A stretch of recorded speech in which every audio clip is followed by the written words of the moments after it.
Hey, what's going on, guys? Your boy Vince is back again. I know. See, y'all remember Vince doesn't like to really let the clock run down. Okay, we never do that around here, right? We like to keep it going.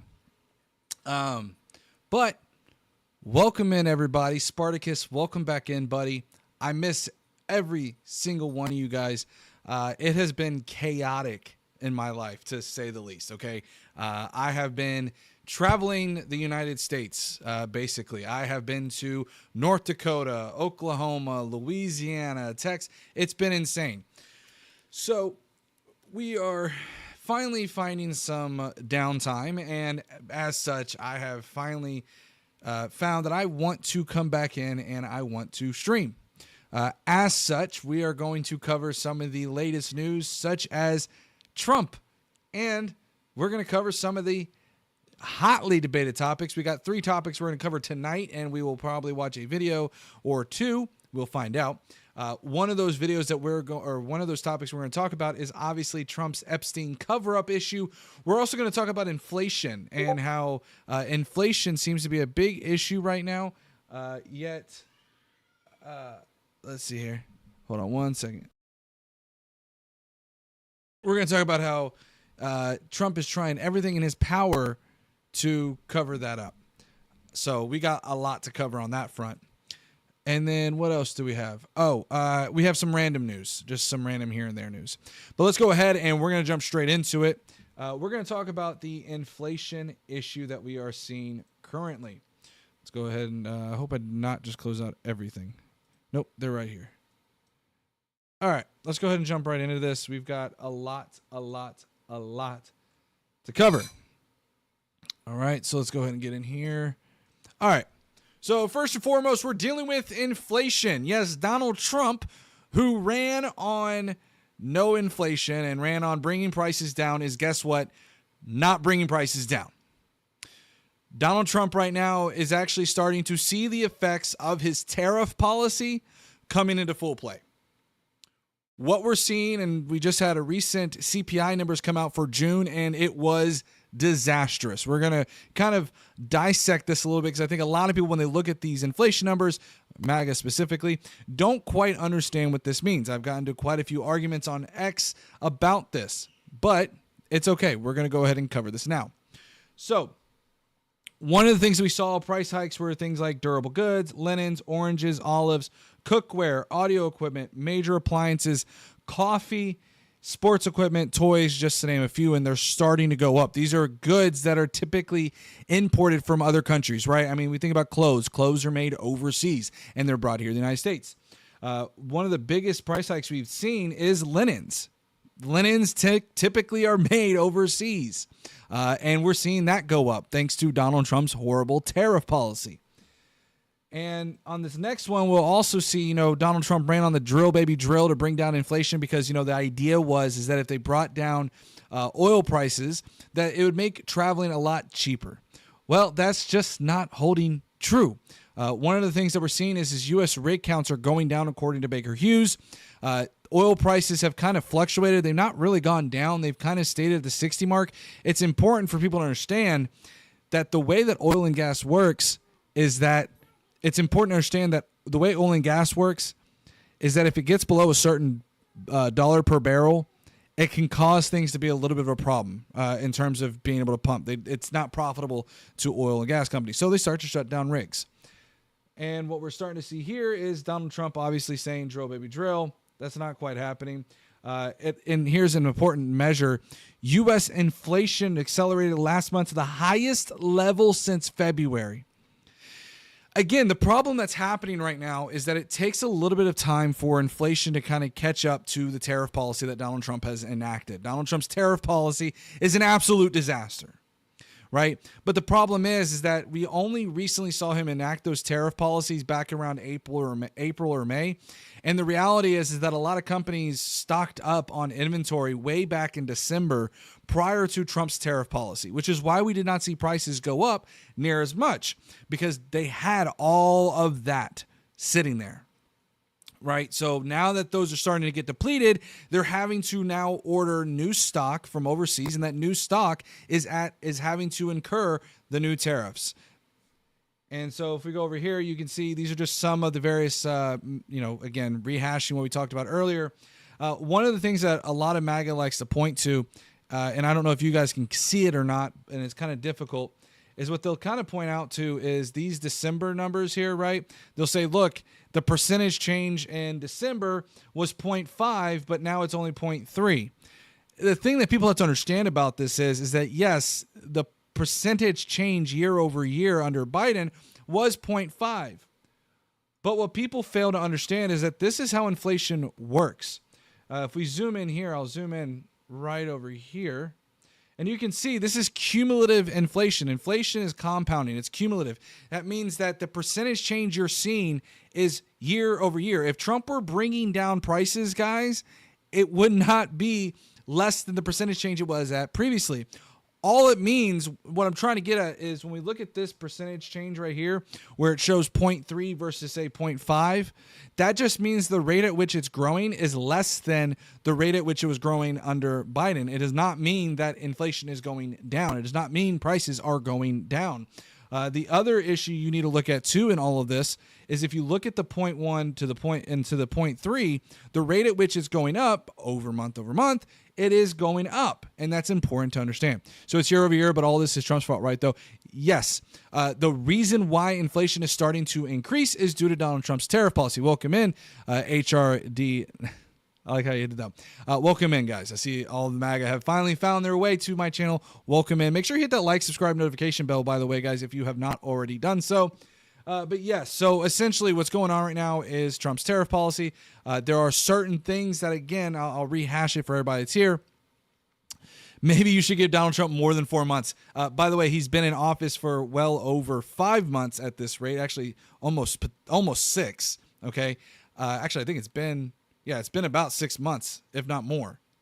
So I don't know how much more time you need. This is the problem with MAGA, right? You give it enough time, eventually he'll do something, right? Right? A clock is always right twice. But anyways, the funny thing about this is you can see right here, Gunther Eagleman was saying, breaking, Trump has just placed a 17% tariff on Mexican tomatoes. Yay, guys. That means, and this is the problem that a lot of MAGA don't quite understand, right? When it comes to all of this. I don't know why my live chat on here is not updating. I'll just refresh it. Because I can see you replying, HR, but I can't see it in my chat over here. Strange. Oh, that's why. Because it's not on live chat. There we go. But anyways, the problem that people don't understand is that there's a supply chain, right? There's a supply chain. And MAGA doesn't quite understand this. MAGA looks at things in a very two-dimensional sense, right? MAGA looks at it and goes, oh, it's just tomatoes, man. Yeah, but think about all of the byproducts we get from tomatoes. Ketchup, right? The hamburgers that you order from your favorite fast food restaurant. All of those things play into the supply chain. And so when we're looking at this with the 17% tariff on tomatoes, that means that it's going to cost more to get your bottle of ketchup. It means it's going to cost more to get that lovely McDonald's burger, which is very funny because MAGA was like all head over heels for McDonald's, during the election. They've gotten awful quiet about McDonald's. Neither here nor there. So, we were talking about burgers. I thought this was really interesting as well. We've seen cattle prices hit an all-time high. Now, you might be thinking, this is great for the farmer. It is, but there's a simple chart that most economists go by, right? Supply and demand.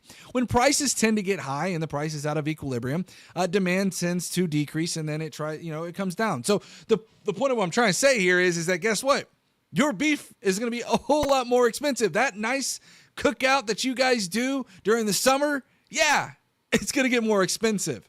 That steak, you like that dinner date night that you want to take the old lady to, guess what? It's going to get a lot more expensive. We also saw, and I think JP mentioned this in the chat, we see U.S. Treasury post surprise $27 billion surplus in June as tariff receipts surge first since 2005. Now, under normal circumstances, I may celebrate this. Under normal circumstances. The reality is This is a surplus that's going to get passed down to the American consumer.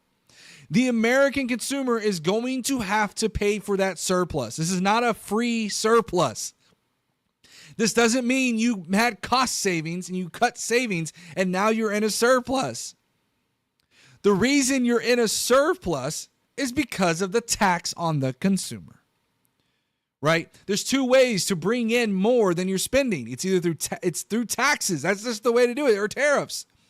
Right? You might have some other things like duties and things like that, or licenses and things of that nature, but they're very, very small. Typically it's taxes, right? Taxes being tariffs as well. So this is a tax on the American consumer, and a lot of people are celebrating this, but they really shouldn't be. And we've got some of the MAGA pundits trying to spin this bad news. And it's hilarious how they're trying to spin it.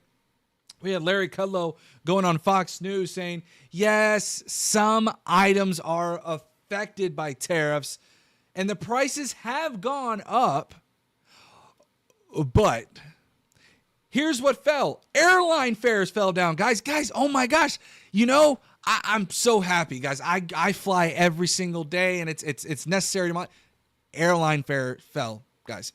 Also, hotel and motel prices are down, guys. Yeah, because, you know, the last thing I'm concerned about, you know, during this, why are they down? Why might they be down? This is something people don't understand. One of the key indicators as to whether or not we are entering towards a recession, by the way, is the lack of travel, right? Because the idea is that if you don't have enough money, you're not going to spend it traveling. The reason prices are down is because not a lot of people are traveling. And more specifically, if you've looked at what Trump's immigration policy has been, which we'll get to here in a minute, the immigration policy that is being implemented is actually affecting our tourism industry. That's another reason why airline prices and hotel prices are down, because they don't have anybody in the rooms. That's why. But again, MAGA doesn't understand to read past the line. MAGA only looks at it in a very two-dimensional sense. So I'm not surprised that Larry Kudlow would come to this conclusion. Go ahead and close out some of these tabs here real quick. Make it easier on all of us. And then we also have other Republican congressmen like this gentleman here, Mr. Greg Murphy, admitting that tariffs are hurting small businesses in his district. Again, most people will look at this and say, as a representative, if you're saying that tariffs are hurting those small businesses in your district, you might want to go against that. That's common sense. But no, he's saying that this is parenting in a way, guys. Okay, we have to take some really tough medicine. I wonder where he got that from. Could it have been Donald Trump? Certainly feels that way, right? And I think this is super important to talk about. It's, again, he's having these issues in his district. They're trying not to get reelected. Republicans are trying not to get reelected, and I'm all here for it. As someone part of the Democratic Party, I am totally down for it. Hey, don't get elected. Please, the midterms are going to be a breeze. Republicans are passing the one big, beautiful bill, the one that is fairly unpopular, one that strips away Medicare, Medicaid, and SNAP benefits. Now they're signing this thing. They're having a hard time trying to come up with an excuse for things like, you know, the Epstein files. So, yes, they're having a lot of issues, and they're going to have to go back to their constituents in midterms or in 2028 and explain why they could not do anything. Democrats and Republicans are the same, owned by the same corporate interest. Yes and no. And Buck Rogers, I would tend to agree with you. The thing about this is it's important. I think it's on a situational case-by-case basis. If we look at, for example, like AOC, a lot of her donations are coming in from small grassroots donations. She's very, very little has ever come in from PACs. You can go look this up on Open Secrets, right? But there are definitely people in the Republican Party that are, and Democratic Party that are, you know, bought by corporations. One of the people that I have said is not good for the Democratic Party is the old guard, really. Like Chuck Schumer, for example. Chuck Schumer has folded numerous times. If the Democratic Party wants to win, they need to restructure their leadership. Trump and the Clintons are friends. They're all friends. This is all WWE. Well, to Donald Trump is WWE. AOC is too low in the totem pole. It's the head of the institutions. AOC has come up in the ranks. I think she is in a far better position than you might believe she is. Trump needs to bust up the lobby system. Hi, Cindy. Welcome in, by the way. I haven't seen you in a while. Of course, I haven't streamed in a while, but welcome back. Yeah, Trump needs to bust up the lobby system. He needs to, but is he going to? Probably not. He's got far bigger fish to fry that he's not going to do. Chuck Schumer. Well, okay, I'm not going to get into all that whole one of the topics I stay away from, and most of you guys understand, I stay away as best as I can from the Middle East talk. First of all, I'm not a big foreign policy guy, nor do I like talking about that topic. It is extremely contentious, and it's not one that I'm well versed in, so I don't want to talk about it. But anyways, I get where you're going with though, Buck Rogers. I get what you're trying to say. All right, so let's go to the next topic here. Donald Trump living in denial. Yes, this is a real tweet from Donald Trump. Consumer prices are low. Bring down the Fed rate now. So one of the things that Donald Trump is trying to do because of this inflation and everything else going on is he's trying to pressure the Fed to lower interest rates. The reality is that consumer prices are not low. They have gone up. That is how inflation works, right? And he's asking to bring down the Fed rate. And they're pressuring him by even saying things like this. A reporter asked Donald Trump yesterday, when is the last time you talked to Jerome Powell? Trump said, when he was in my office. Reporter said, what did you tell him? And Trump said, I told him he's doing a very bad job. He's way late. We should have the lowest interest rate anywhere in the world. That's not quite how this works. And again, for anybody who's unaware, the Federal Reserve is an independent body of the federal government. Yes, the Fed chair is nominated by the president, but they are an independent body making independent decisions with independent bankers. So if we go over here, Donald Trump, who has been pressuring for Jerome Powell to be fired, as we can see here, it says the Supreme Court very explicitly said Trump cannot do this 2 months ago. And you can see here the Federal Reserve is a uniquely structured quasi-private entity. So again, it's not something, hey, yo, thank you for that subscription. Make sure, by the way, guys, if you're in here, please hit that like, subscribe, notification bell. It's the least you can do. I see we've got 2 likes right now and 194 viewers. Please hit that like, subscribe, notification bell. It will get us further in the algorithm. But thank you for all 194 people that are here. All right, so let's go on to the next one here. Again, Donald Trump here saying that he's surprised Jerome Powell was appointed as Fed chair, and he thinks that that Biden nominated him. There's one problem. Donald Trump was the one who nominated Jerome Powell to begin with. Donald Trump nominated Jerome Powell, and now he's trying to go back on Jerome Powell. And I want people to understand this too, that there is a long play here that I think is going on.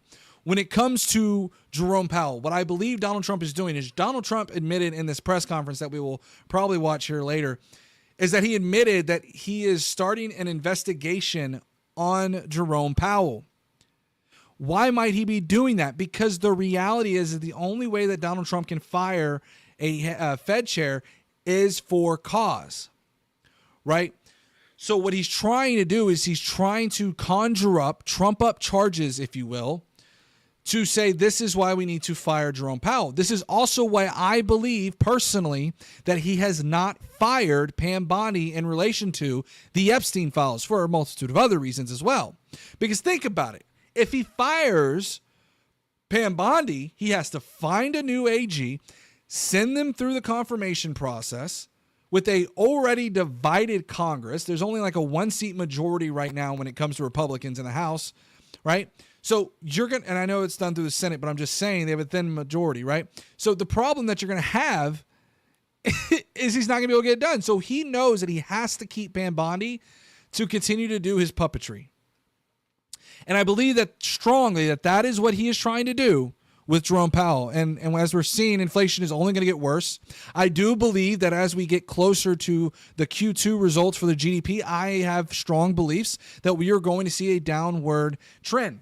Meaning, for the second quarter in a row, if we are down again, we are going to be entering, colloquially, a recession. Now, let's be the little asterisks on there. Understand a recession has a multitude of factors to be officially declared a recession. This was one of the problems that we saw with MAGA when they tried to say that Joe Biden was redefining a recession. He wasn't redefining a recession. Joe Biden was using the official definition. But again, MAGA didn't care. By MAGA standards are for every 2 consecutive quarters of decline, GDP decline, we are in an official recession. So there we go. I wanted to kind of wrap that up. That is a segment for Redtron. Redtron, make sure you clip that and everything. That will be the first segment. But that was a good little segment, guys. All right, so I got a few other stories we're going to cover here. I want to cover this. I think this is really interesting. I'm going to read the chat real quick. K-Series, welcome in, buddy. Hey, by the way, guys, make sure you hit that like, subscribe, notification bell. We got 196 people in here. If every single one of you guys hit that like button, we're at 196 people. Just saying. All right. The one thing I want to talk about is this. I thought this was really interesting. So Donald Trump was at the FIFA World Cup, I believe is what it was, the final, and didn't go too well. Let's take a listen to this.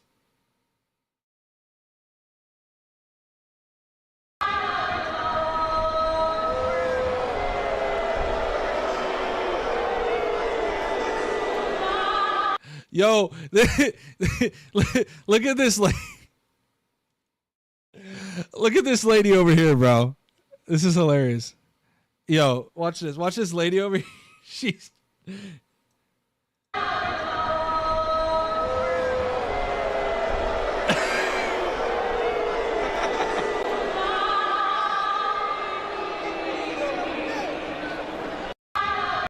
So yeah, that was really funny. And then during the ceremony, when I forgot who it was that won, the winning team, when they were winning, Donald Trump went up there and tried to pocket a FIFA championship medal. Now, I don't know if it was given to him as a gift or anything like that, so I won't say he stole it, but I thought it was pretty funny. When you look, he's like, here's the medal, and he kind of like tucks it away, puts it in his pocket. And this is the thing, right? Donald Trump is a narcissist. He consistently tries to steal the spotlight away from everybody. So much so that he was having to be kind of like told, you can see this guy, I believe he's with FIFA, telling him, hey, look, hey, Donald, come on, get away from there. Watch. Here's the trophy over here.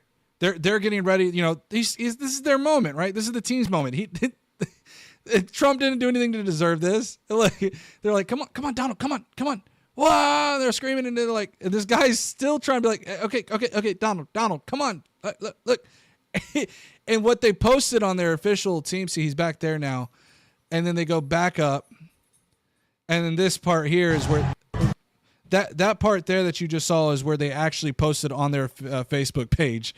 So it was pretty hilarious. Yeah, exactly, Sally. They photoshopped him out. She flinched at the sham. Yeah, exactly, Silas. He stole it.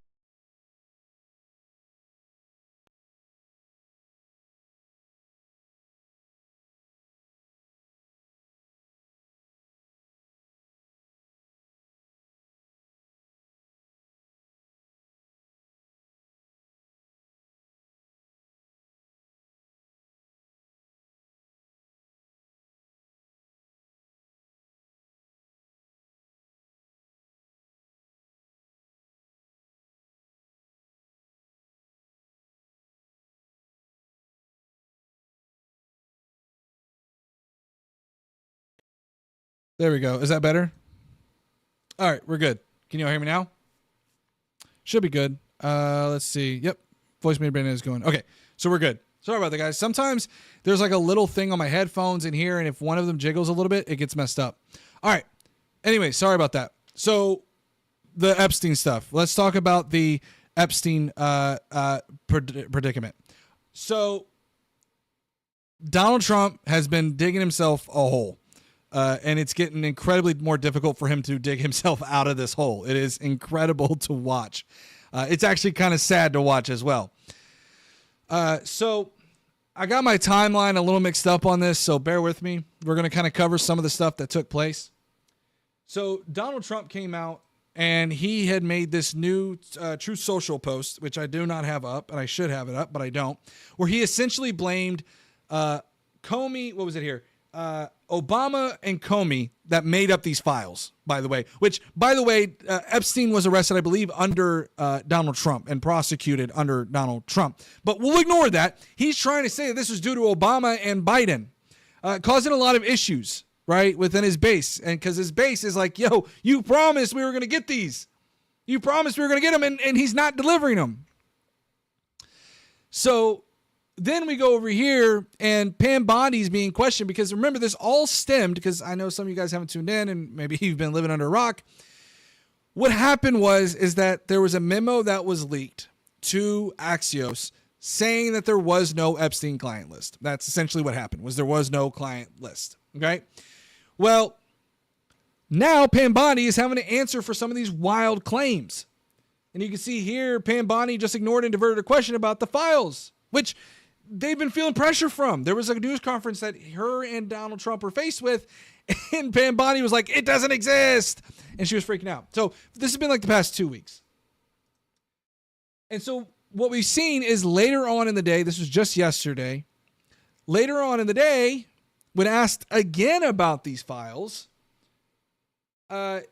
MAGA, I messed it up here. Okay. So one of the things is that it was Obama and Comey, right? And the thing is that we saw some of the MAGA personalities like Benny Johnson, for example, twist what Donald Trump was saying. Mind you, a lot of these MAGA personalities went radio silent after he announced he wasn't going to release anything. They went radio silent because they had made big promises. They made a check out to their viewers saying that this exists. And now it's time to cash in that check. And that check is not going to cash. It's not going to pass. So now they're trying to find any which way to hold on to the little bit of hope. And we see Benny Johnson here saying anything credible, release it, I say, release it, give it to them. But let's listen to the entirety of this thing real quick, by the way. Let's listen to the entirety of what Donald Trump had to say. I urge people to move on, but I'm curious, why do you think your supporters in particular have been so interested in the Epstein story and so upset about how it's been handled? I don't understand it. Why they would be so interested. He's dead for a long time. He was never a big factor in terms of life. I don't understand what the interest or what the fascination is. I really don't. And the credible information's been given. Don't forget, we went through years of the Mueller witch hunt and all of the different things, the Steele dossier, which was all fake. All that information was fake. But I don't understand why the Jeffrey Epstein case would be of interest to anybody. It's pretty boring stuff. I don't know why I'd be interested in anybody, guys. You know, all of my MAGA supporters who I promised to give this stuff, I don't know why they're interested in it. It's sordid, but it's boring.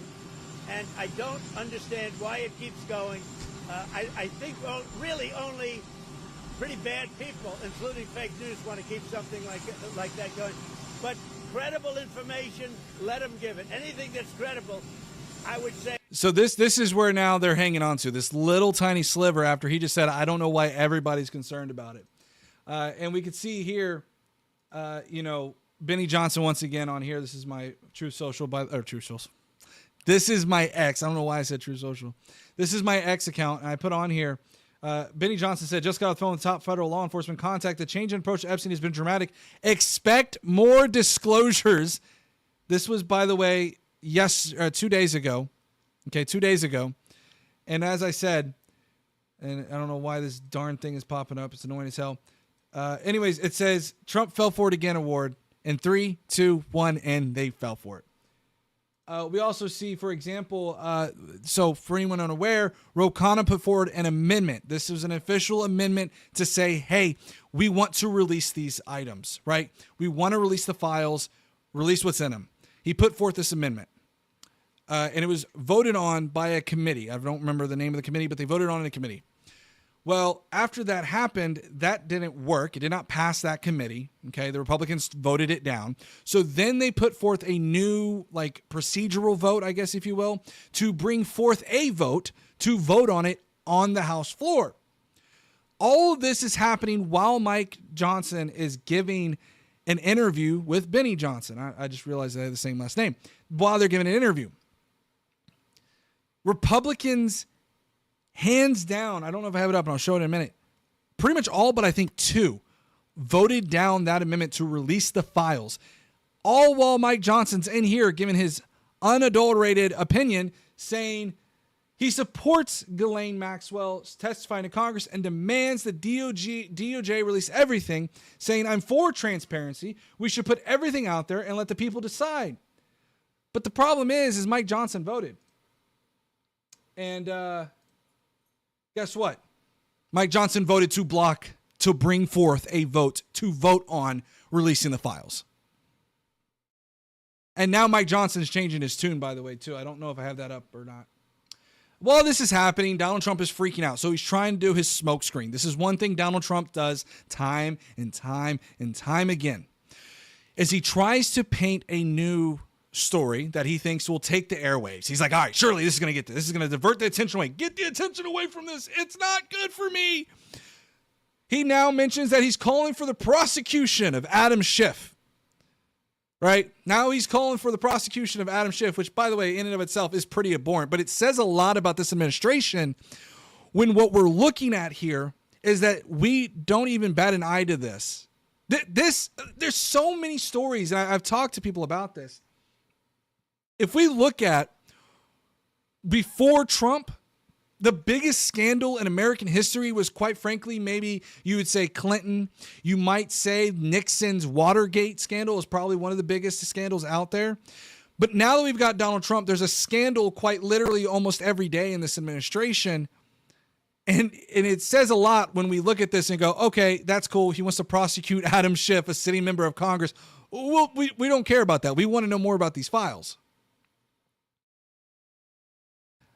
Althea said, sad Trump is failing on this. It's not sad. This is the reality. We all knew Donald Trump was delivering a big check that he wasn't able to fill. And keep in mind, I think I saw somebody in chat mention this, where they said that Donald Trump did not run on this. There was an interview with Fox News. I'll see if I can pull it up real quick. Let me see if I can pull it up, where he actually stated that he would release the files. Let me see if I can pull it up here. It's a Fox News interview. It's real easy. Let me see if I can pull it up here for you. I'll have to look for it. I don't want to interrupt the show, but you can go look for it. It's on there. It was an edited clip, which was also ironic. They edited the clip, even though they were all upset about CBS editing the Kamala Harris interview. But anyways, hey, by the way, guys, we got 354 people in here. Please make sure you hit that like, subscribe, notification bell if you are enjoying this content. All right. So yeah, you basically have Donald Trump saying now he wants to prosecute Adam Schiff. And the next thing we know is we have, again, more MAGA personalities like Tim Pool saying absolutely insane that Democrats actually voted to have the U.S. government publish that. What is going on anymore? But keep in mind, by the way, Tim Pool mentioned that Pam Bondi just said the Epstein list is on her desk. They're flip-flopping. These MAGA personalities are flip-flopping left and right. It's insane. And this was today. Okay, so that was all that took place yesterday. Okay, this was yesterday. Now we're here today. So if you're watching the timeline, you're like, where are we at? We're on today. Okay, this is all taking place in the past 2 days. Donald Trump posted this on Truth Social. This was very early in the morning, 8 o'clock in the morning. The radical left Democrats have hit pay dirt again. Pay dirt typically happens when you mean that the Democrats have something. He's admitting there's something in those files. Okay? So, Rasputin, dislike. Tim is not MAGA. He's a liberal like myself. Sorry, we're not leftists. Okay, see, well, there you go. That's the funny thing to me is they're like, he's a liberal. And then you start saying some crazy stuff. Whatever. Anyways, so you have here, just like with the fake and fully discredited Steele dossier, the lying 51 intelligence agencies, the laptop from hell, which the Dems swore had come from Russia. No, it came from Hunter Biden's bathroom. And even the Russia scam itself, a totally fake and made up story used in order to hide crooked Hillary Clinton's big loss. See, again, what he's saying here in between the lines is that there's something there. Why do you think Donald Trump is so freaked out about this? Now, I want to make this abundantly clear. We don't know what's there. It could be, and I will take this stance. I've heard it mentioned a couple of times. I will equally take this stance. We cannot say for certain whether it is that they are he's on a simple list, whether there's some incriminating evidence. We do not know because they've not released it. So we don't know, but it sure does sound like someone who is guilty of something, right? So, and I want to be very clear here. People may point to the Democrats and say, well, why didn't the Democrats do it? I believe under Biden, we saw some of the release of the Epstein files. And secondly, it's important to mention this as well. Democrats didn't run on releasing these files. Donald Trump, and if not Donald Trump, MAGA certainly, and the MAGA personalities that surrounded Donald Trump absolutely ran on they will release the files. So I digress. Let's go back here. They are no good at governing, no good at policy, and no good at picking winning candidates. I would say MAGA is no good at picking winning candidates. The fact that Donald Trump only won by 1%, and I think he barely gained 1 million voters, if that. I don't even think he gained very much at all when it came to the last election. I digress. Also, unlike Republicans, they stick together like glue. Totally untrue. It's totally untrue. We can look at Bernie. We can look at the fact that Democrats consistently, time and time again, fail to unify when it matters the most. This is one of the reasons why Democrats have a low approval rating, not because they're uniquely disliked. Democrats in and of themselves dislike the way that the Democratic Party is going right now. Their new scam is that we will forever call the Jeffrey Epstein hoax, and my past supporters, now he's calling all of you MAGA, past supporters have bought into this quote unquote bullshit, hook, line, and sinker. Know that he's talking to all of you MAGAs who are in my chat. He's talking to you. Oops. He's talking to you guys. That's who he's referring to. They haven't learned the lesson and probably never will. You MAGA, you didn't learn your lesson and you probably never will. That's what he's saying. I've had more success in 6 months than perhaps any president in our country's history. Any president in our country's history? The one bill he got passed was the one big, beautiful bill that strips Medicaid, Medicare, and SNAP benefits away from recipients. Congratulations. I disagree. I don't know what you did here. And all these people want to talk about was strong prodding by the fake news and the success-starved Dems is the Jeffrey Epstein hoax. Let these weaklings, now he's calling y'all weaklings, continue forward and do the Democrats' work. Do the Democrats' work. He is in essence calling you MAGA who want this Democrats, and for all intents and purposes. And then thank you for your attention. He's doing this new thing where he says, thank you for your attention to this matter. Which, again, this is why Donald Trump, I think, he thinks that when he puts something on paper, it's some kind of an official document. It kind of is, but it's not. Anyways. So now we get this. Charlie Kirk. Okay. We're getting flooded with hundreds of thousands of comments that are very unhappy about the Epstein files. And I think they're unhappy about it because they voted for Trump to go after the deep state. A lot of this is just a misunderstanding, guys. It's just a misunderstanding. It is wild to me to see the cognitive dissonance when it comes to this matter. And let's be aware, this is not a simple cognitive dissonance when it comes to these MAGA personalities.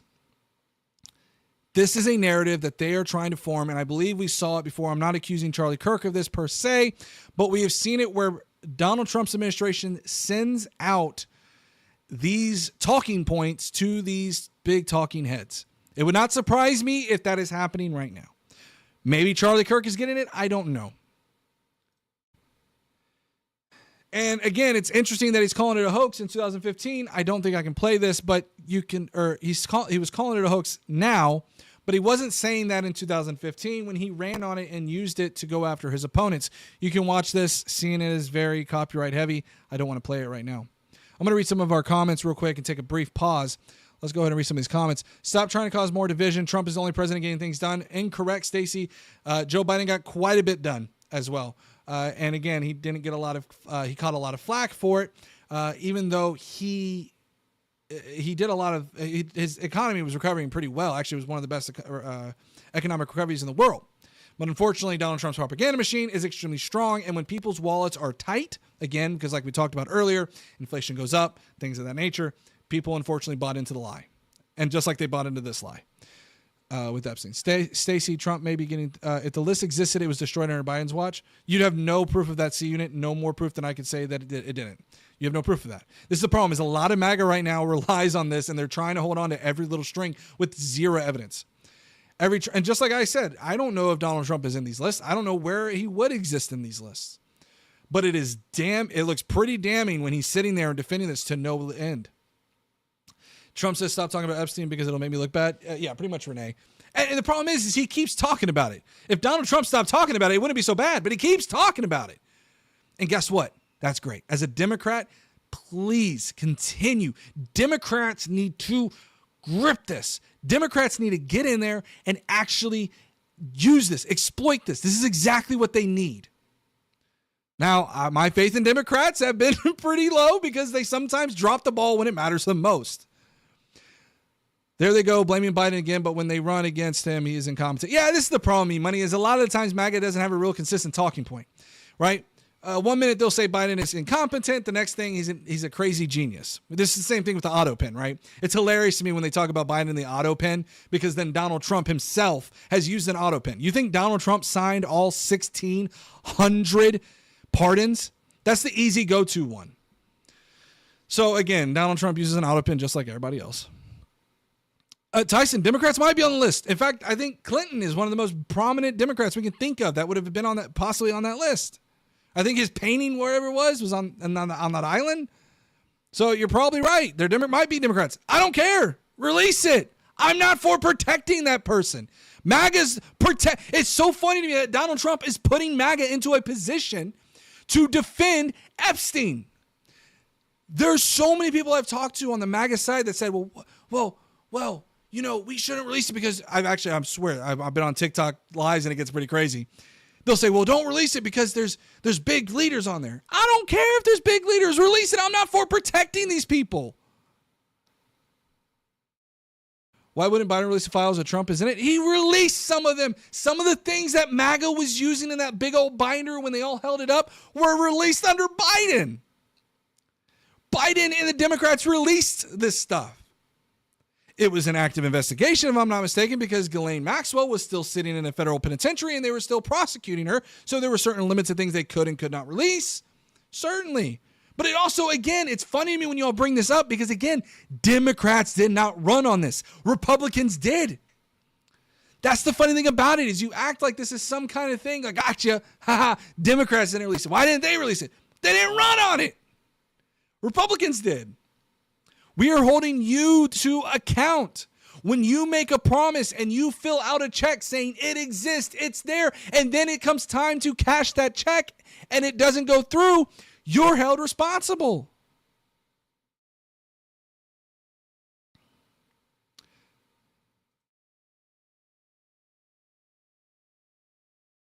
So again, it's hilarious when this happens. All right, let's get back into the news.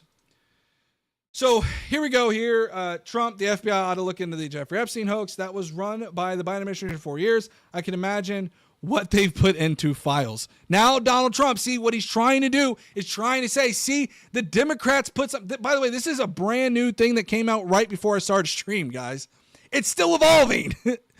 He's now saying that they may have put things into the files.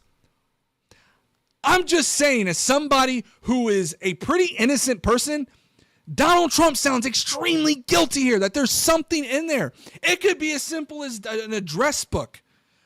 It may be innocent, but Donald Trump has something in there, right? Why is he saying that they're putting something in the files? We don't even know what they're putting in there. So again, when we talk about this Epstein thing, it is something that is going to continue to haunt Republicans, and Trump is putting his fellow Republicans into a very precarious position because Republicans are now going to have to answer for whether they want to release these files or not. It's coming. They're going to have to answer for this. They're going to have to go to their constituents and say, I didn't vote to release this because of this. Donald Trump is ruining what's happening to the Republican Party. Now, I want to be clear here. I don't think this is the end for MAGA. A lot of my fellow commentators will sit there and say that this is the end for MAGA. I don't believe this is the end for MAGA. Why? Because I think MAGA is a cult of personality. It's not centered around one man. Yes, right now it's centered around Donald Trump, but rest assured there is a Donald Trump light sitting off in the corner waiting to make their stage presence.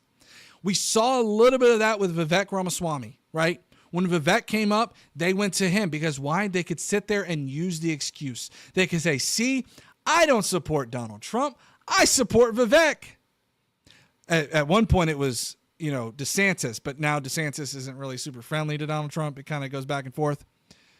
And I want y'all to notice, and please notice this and be careful of this. You're going to see MAGA personalities come out and you're going to go, wow, they may actually be leaving MAGA. No.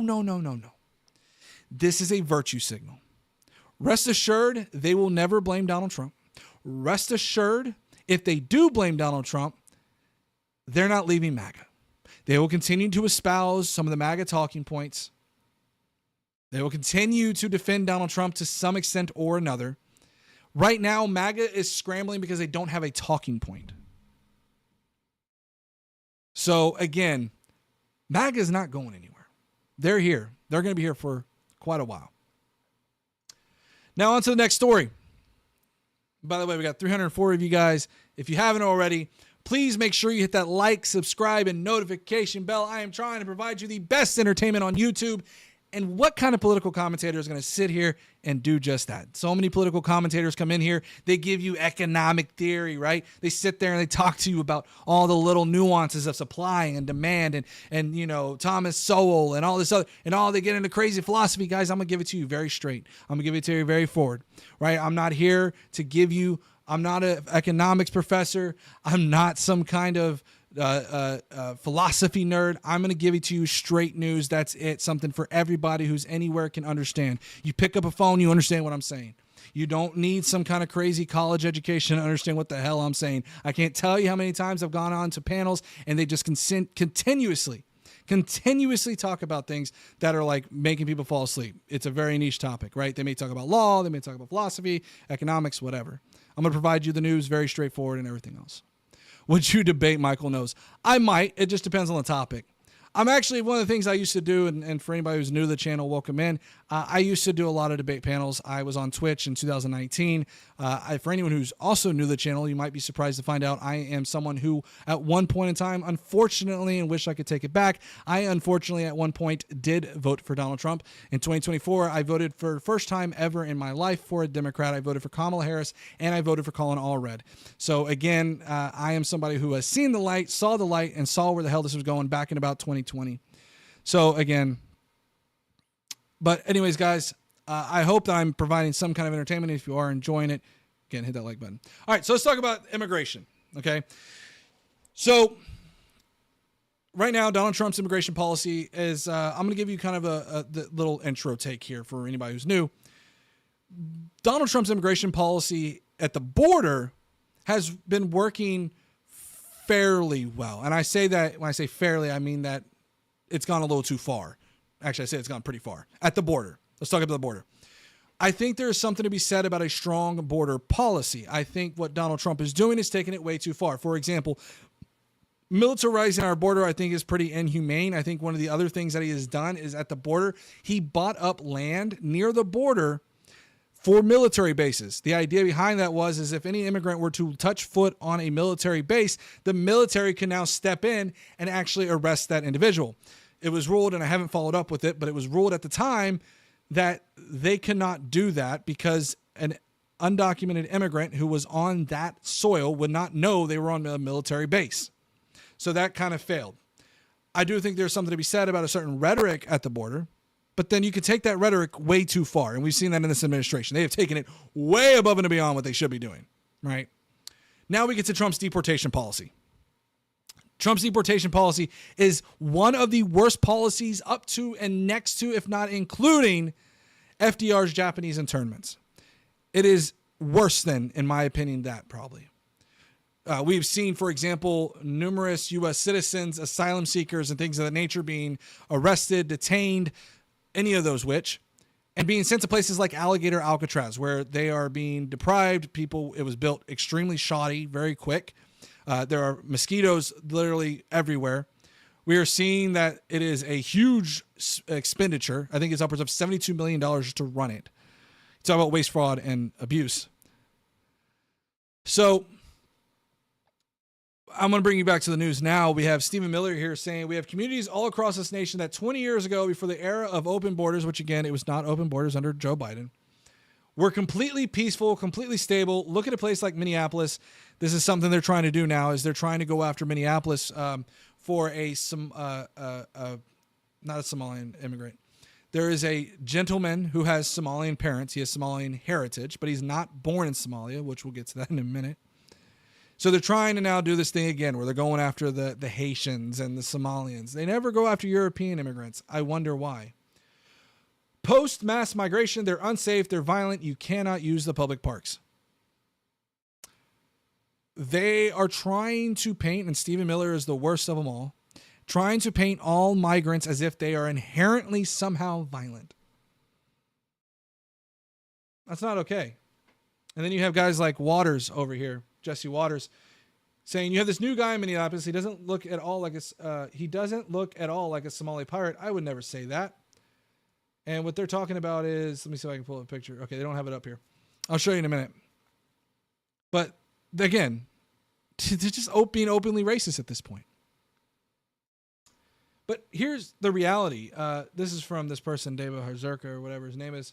If you went based on Expos, you'd think Somali Americans have taken over Minneapolis, right? And again, I could be mistaken, but I believe, what's that one lady? Ilhan Omar, I think, might be from Minneapolis, but I could be wrong on that. I think she might be from there as well, which is one of the reasons why I think they're going after that particular region. And it's also because of Tim Walz, which, by the way, is funny because they went after Tim Walz for this the flag, the new Minnesota flag, but it was not a Somali flag or a Haitian flag or whatever it was. It wasn't that. There's like several other flags that look just like it. But anyways, you can see here, only 3 to 7% are Somali or a subset of Black African American in Minneapolis. A very, very small percentage. Very small percentage. But Stephen Miller and Republicans want to make you think they are taking over Minneapolis. And they're not. I mean, literally, you can look at the stats. Facts don't care about your feelings, MAGA. And again, it's funny to me because I saw somebody in chat saying 4 years ago when Trump lost the election. Yes, because that's how census works. A census works by doing a census every 10 years. That's how that kind of works. I guess Trump's resort. Oh, and this is the other thing too, is Jack Posobiec saying apparently that show Landman. This is crazy, man. I almost ignore most of Jack Posobiec's tweets because I think they're really just rage bait. But he said apparently that show Landman has undocumented worker characters. Never crossed my mind. I've seen Landman. Didn't even know they were undocumented. Never trust Taylor Sheridan. Ever since Yellowstone, he always manages to sneak wokeness into every series. But I wonder how he feels about Trump and how they keep bringing in foreign workers to staff their clubs and wineries. We're not going to hear anything about that, guys. Why? Because it's Donald Trump. That's why. We also have the ICE Deputy Director, Madison Sheehan, saying, I think we all know that criminals tend to hang out with criminals. This is quite literally, guilt by association. And so as we start to build a case, we're going to be going after everyone that's around them because these criminals tend to hang out with like-minded people who also happen to be criminals. This is a faulty premise. And in fact, what happened with Kilmar Abrego was that they actually said in the filings was that because he was hanging around other, I don't know, I'm so TikTok brain, I don't know what's TOS and not, hanging around other members, they gave him a guilt by association saying he must be associated with them because he was in their same presence. Don't go and, God forbid, guys, listen, if you're an immigrant, an undocumented immigrant, don't go in the bathroom where there's other undocumented immigrants in the stall next to you because you might get picked up. They might pick you up. This is crazy to me. This is exactly what racial profiling looks like. This is stop and frisk to the fullest extent. Now, I will say this. We have plenty of Asian migrants. We have plenty of European migrants. Weird, though, that we don't see ICE going after those individuals, right? Weird. We don't see that. And to Tristan in the chat, stop breaking the law. It's pretty simple. Some of them are not breaking the law. They're going to their asylum hearing to schedule their hearings, and then they're getting picked up by ICE. They're trying to follow the law. But what happens is there's a chilling effect. So what ends up happening is you have migrants who may want to go to the court to follow the law, to follow the proper process, but are now worried that... I don't know what to think about that. You have this What new is going guy on? in Minneapolis. That was weird. Then you have people that don't want to go to their immigration hearing because they're worried that they're going to get picked up by ICE. They're trying to follow the law. So when you sit there and say, just follow the law, guys, it's simple. They're following the law. And they're getting picked up. We're also seeing things like this that are pretty inhumane. The Department of Homeland Security resumed third country deportation flights on Tuesday. This is a part of Stephen Miller's plan, by the way. This was announced at CPAC last year. He wanted to do third world third safe countries or whatever it was, except he wanted to do it to Mexico. But in this case now, they're sending them over to Eswatini. People that are from, does it say on here? Okay, it didn't say it on here. They are from Vietnam, Laos, I think is one of them, Cuba, and Haiti. I want to be very clear. I looked at the official language for Eswatini. Yeah, it's like Swahili or something like that. And the thing about it is they don't speak any English. So I don't know where someone from Vietnam, who probably likely speaks Vietnamese, how they're going to integrate real well into Eswatini, which is in Africa. This is inhumane. This is inhumane. And the reason why, you might be saying, well, their countries don't want them. Now, I want to be very clear. Some of these people have committed crimes. And I want to give you guys my stance because maybe that's being overlooked. My stance on immigration is this. People who are criminals should probably be deported. There should be some humanity even with that deportation. Secondly, we need to make sure that we are giving them their due process. If someone is simply accused of a crime versus having actually have been found guilty of the crime, I think those are two totally different things. Everybody in this country, it does not matter your legal status. You are presumed innocent until proven guilty. Your crime that you are accused of is absolutely abhorrent. And there's no excuse for it, right? But you're not found guilty yet, thus you are to be presumed innocent. And you are to go through your due process. That's how I view immigration. I also view that we should have some kind of a process in place to expedite our immigration proceedings. I think waiting a year to 4 years, upwards of 20 years to gain citizenship because of the backlog of immigration judges should not happen. I think that's absurd. I think we need to have some good border security. I think there is something to be said about border security. Now, we can focus on technology. We can focus on border patrol agents. We can focus on all those things too. That's great. They're not citizens, so the Constitution doesn't apply. You are patently incorrect, Gasman. That is not how that works. Chris Murray said, undocumented criminal offender, immigrants or who we should go after. All of our families immigrated here at one point, so if they're in the courts and doing it legally, deportation, racism. Yeah, no, Chris Murray, you're exactly right. I think that's the problem, right? Is again, if they're going about it and doing the right thing, and mind you, again, Trump told everybody that they were going to go after, and I kind of sound the alarms, right? I was like, hey guys, look, they're going to do more. But they made it sound like they were only going to go after criminals. We heard people in the Hispanic community say, oh, they're not going to come for me. They're going after the criminals. But then they're going after the mother, right? Who's going to the immigration hearing, who's not a criminal, who's not committed any crimes here in the United States, short of going across the border, which is a civil infraction. It's equivalent of a speeding ticket. Short of that, they've not been any crimes. But I sounded the alarm bells. I said to everybody last year, I said, look, guys, they're going to go after more people. We tried telling you guys. And now I knew it based on how I was talking with all the MAGA last year on TikTok and everywhere else. They consistently said, I said, well, what if they go after the single mother or say the mother with the sick child or the mother and the father? Well, they shouldn't have come to the country illegally. Cruelty is the game when it comes to MAGA. I'm sorry. That's how it works. That is how it works. And we're seeing it with this story right here. How they're trying to send them over there. And you guys might be wondering, well, you know, you MAGA are probably like, well, this is going to help American jobs. It's going to help American jobs. Well, unfortunately, according to Donald Trump, and we have heard this being mentioned many times, Trump says, well, we need people. We're building so many factories, which they're not. AI can help with that. But what also is going to help is going to be robots.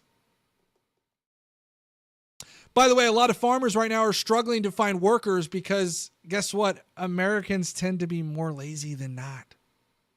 Sorry, it's a hard fact. So again, it's crazy to me to see this is that they thought that Donald Trump would bring all these new jobs. By the way, there was that jobs report that happened last month, I believe it was, that showed there was over like 70,000 jobs that were gained or something along that, like 140,000. 70,000 of that was actually government jobs, and 40,000, I believe, of it was healthcare workers. When it came to manufacturing positions, the labor market has stalled. In fact, it's actually decreased for manufacturing. Long, welcome in. Meanwhile, the detention centers use slave labor to make profits for Republicans. Yeah. And Republican states, time and time again, they get more from the federal government than they give back. Blue states are actually one of the few states, especially California, that gives to the federal government more than they take in. They're in a surplus. Sorry, that's a fact. We voted for this. No, you're absolutely right that y'all voted for this. And again, I'm well aware that you guys live by MAGA lives by a cruel metric, and that, if that's what you guys want to do, totally cool. So Trump killed many government jobs. So what did they do? Hire other people? Well, for one, their products are going to be more expensive to come to the United States anyway. So it's kind of one of those things. They're getting rid of a lot of their laborers, but they're also suffering from price increases due to tariffs. So they may get offset a little bit, but they're still going to need some people, right? It might be a crucial role or whatnot. All right, farm, you're going to need, you're going to still plant a whole bunch. And so they're going to need more farm workers. And unfortunately, Donald Trump he keeps going back and forth. He's like, I'm going to go after farm workers. And the next minute he's like, I'm not going to go after farm workers. And they keep going back and forth. But they consistently are still going after farm workers. Being in this country illegal is criminal enough to get deported. There is a process by which you get determined to whether or not you're going to get deported or not. And if you could tell me, well, what about other countries you would get deported? You can go look at other countries' processes. It's virtually the same thing as the United States. You get an infraction, you go to an immigration hearing, they determine whether or not you should or should not be deported. It's a deportation hearing, and then you get deported. It's the same thing that happens here in the United States. There is a process by which you are determined. It's not an automatic go back home. For example, once you step foot on this soil, it does not mean at a port of entry. You can go look up the asylum law. As long as you're in the United States, I believe it's up to a year that you have to claim asylum. And then you have to go through the asylum hearing process. But again, like I told you guys before, the problem is that these people are getting picked up at their asylum hearings. They're doing schedulings for their asylum hearings. They haven't even been heard. Their evidence hasn't been heard. They're just going for their schedulings, and they're being picked up and deported. We all know exactly. And then we have Trump lying left and right. Trump on Indonesia, they're going to pay 19%. We're going to pay nothing. It's a good, quote unquote, deal for both parties. And now Trump is saying, like, shortly thereafter, you can see the time stamp. It was 12:39, and 3 hours later, he goes, we made a big deal today with Indonesia. Great deal. They opened up Indonesia fully. Again, Indonesia has not come out and said they've actually made a deal. And the way that Donald Trump is looking at it is this right here. I watched a show this morning. They were talking about, when is he going to make a deal? The deals have already been made. The letters are the deals. There are no deals to make. Donald Trump thinks that him writing out a letter, which I don't know if any of y'all have seen that. He wrote a letter to all these countries. He thinks that that is a deal. He believes that that is his way of signing the little dotted line and sending it on its way. That is what he believes it is. That's not how that works. You see, a deal is when you shake hands and you say, yes, I agree, and you move on. But he's being lazy about it. He's like, I signed a piece of paper. It's a deal. Sorry, but I believe they knew the consequences when they came here. They knew the consequences would affect them and their families. It's not cruel. It's simply a law. It's actually not the law, Mindy. If you look at the actual law, they have a year to claim asylum. There is a process by which they are determined to be deported or not deported. So just because they came here illegally does not make them illegal. For example, we might even have people who are birthright citizenship. They may be DACA recipients. There are numerous different factors that are much more complex than just simply crossing the border illegally. That is what you believe. He believes, but you're wrong. I don't know what I'm wrong on. Import the third world. Get that's insane. That's just prejudice and bigoted. So let's go ahead and watch this. This was really fascinating to me. Donald Trump was taking some questions, so we're going to go ahead and watch this a little bit. I'll respond to some of the chat, but we're going to watch a couple of videos here. They're 100% illegal. They can be undocumented. I don't know if I would use illegal. I think it's a pejorative. How do they know when your year starts? Jay Megan, that's a great question. I would say there's probably some metric or another that they would determine that. That's a great question, though. That's a great question. I don't know the answer to. Well, realize there is a price to pay for how people are treated. Your entitlement will come back to bite you. Just be decent. Just be decent. Yeah, just be decent. How about we be decent to our migrants? That'd be a great start. I'm a farmer, and no farmers are struggling to find workers. All right, let me pull this up for you. Hold on. Farmers struggling for workers. First article I'll pull up. Let's see. Brother labor, blah, blah, blah. I'm trying to pull it up here. This was April 2025. South Texas farmers working through a labor shortage. This was March. So it looks like some of them are encountering it. Maybe some aren't. So that's okay. Not a single farmer I know has had any problem. This is the problem with MAGA, though. MAGA tends to look at like their personal life and go, see, my personal life matters, right? No one next to me matters. No one else to me is talking about this, so it must not be true. That's not how this works, right? We usually use polling. We usually look at stats. I like to use stats. I like to use facts. I don't like to use anecdotal evidence. That's just me, though. I know MAGA likes to use their own anecdotal experience. Fix your own country. Don't come here. If you come here, learn English. Oh, okay, only one. Only one Kenobi. That are coming to the. It's complicated, obviously. These are historic, long time. Has cut them 10 times in the short. What you've been seeing over the last couple. Here we go. I'll play this. President Jerome Powell, do you have I want to be clear. This was from today. This was this morning, by the way. plans, or if you're back considering firing Jerome Powell? What's your justification if you're thinking about this? Well, he's too late. He's always been too late. Hence his nickname, Too Late. He should have cut interest rates a long time ago. Europe has cut them 10 times in the short period. Only one. I'm totally down for anybody who wants to come to this country and speak whatever language they may. I don't care. You can come to this country. You can speak whatever language you want to. We don't have to have this like national language thing. It's really cringe. At a time, and we cut them none. The only time he. I agree. Poor little Marco's sitting back. He's like, I really hate my job. I wonder what dirt they have on Marco because this poor man, it looks depressed every time. Yo, what's going on, geek? Haven't seen you in forever. Cut him was just before the election to try and help Kamala or Biden, whoever the hell it was, because nobody really knew. Obviously, that didn't work. But he tried to cut him for the Democrats, Kamala. And how did that work out? You'll tell me. It didn't work out too well, did it? But he's I think he does a terrible job. He's costing us a lot of money. And we fight through it. It's almost, the country's become so successful that it doesn't have a big impact. But it's become successful due to Joe Biden's CHIPS Act. It's become successful due to Joe Biden's Infrastructure Act. We can point to a whole host of things, right? A lot of people point to like Joe Biden's Infrastructure Act to say the battery thing, but the battery thing, charging stations are set to be opened over the next like 10 years. And I think even Donald Trump has championed some of those electric vehicle chargers. Although he might have nixed that program because he actually is somebody who's not really big into the EV subsidies. And he has actually been, if I give Trump anything here, he has been consistent apparently on those EV subsidies. So it does hurt people wanting to get a mortgage. People want to buy a house. He's a terrible Fed chair. I was surprised he was appointed. I was surprised, frankly, that Biden put him in and extended him. But Trump appointed Chairman Powell. Trump appointed him, and Trump just forgot. And this is something, too, by the way, with Donald Trump's dementia, it seems like. One of the things that they meant, I've kind of been paying attention to this. One of the things when it comes to dementia is also, and a lot of people make fun of me on this, look it up, it's a real thing. When people have dementia, they tend to cuss a lot more. So if someone who doesn't really tend to cuss, they're kind of like, they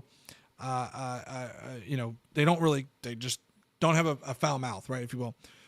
All of a sudden, when they start cussing in older age, that can be a sign. It can be a sign of dementia. Furthermore, a lot of the things that Donald Trump is saying tend to always stick within this 2016 to 20 timeline.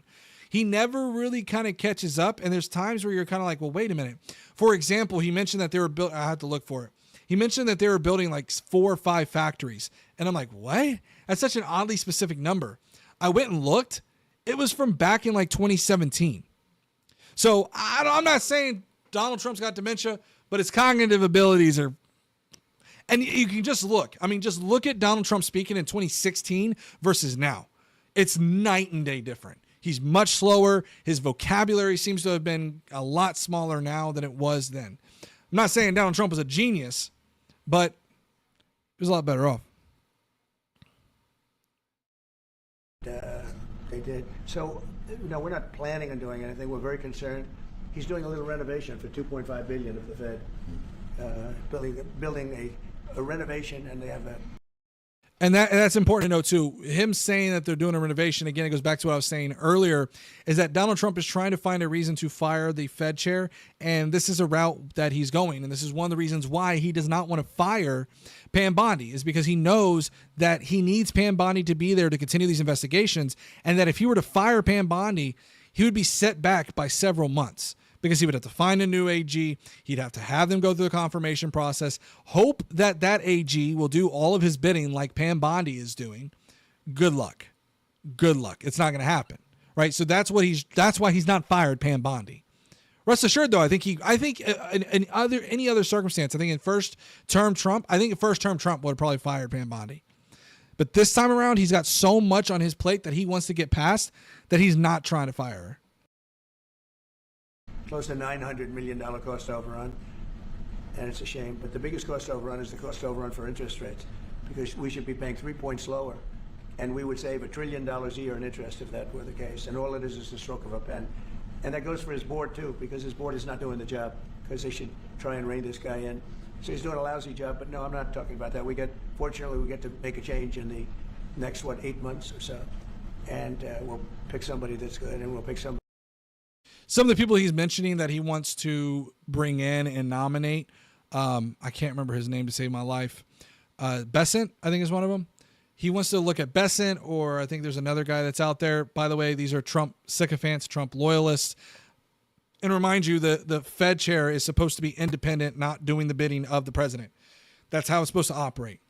And rest assured that if any kind of Trump's nominees get into place, which they will, time's ticking, then they're going to do exactly what Trump wants. They're going to lower these rates. They're going to create an economic disaster. And again, this is why it's extremely important that midterms count. If you're a Democrat out there, get out and vote during the midterms, because they're going to be the ones that have to sit there and go through these confirmation processes. They're the ones that are going to be able to sit there and potentially upwards and including impeaching and even potentially firing any of Trump's confirmations.